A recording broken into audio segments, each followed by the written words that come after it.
Hər vaxt xeyir olsun dəyərli izləyicilərimiz.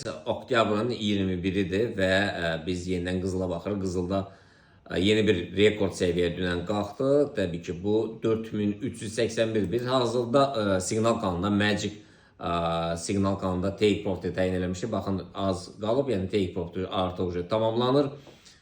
Və eyni zamanda bizdə riskli sevənlər üçün Magic Signal kanalımız var. Yəni gün ərzində 30-dan çox siqnal paylaşılır. Və bugün qızıl bu sürətlə aşağı doğru istiqamətlə davam edir və aşağıdakı hədəflər 4304-lər və 4283-lər və eyni zamanda 4267-lərdir. Alış əməliyyatları, yəni bugün hazırki vəziyyətdən 4355-lərdən gəlir. Hal-hazırda yəni ümumi istiqamət aşağıdır. Yəni satış əməliyyatlarında hələ ki bugün də $200 aşağı gələrmi, gəlməz suallarına əlbəttə ki gəlmə, hətta $300 gəlmə ihtimali. Take profit artıq bizdə götürdü. Belə inşallah görüşmək ümidi ilə sağ olun.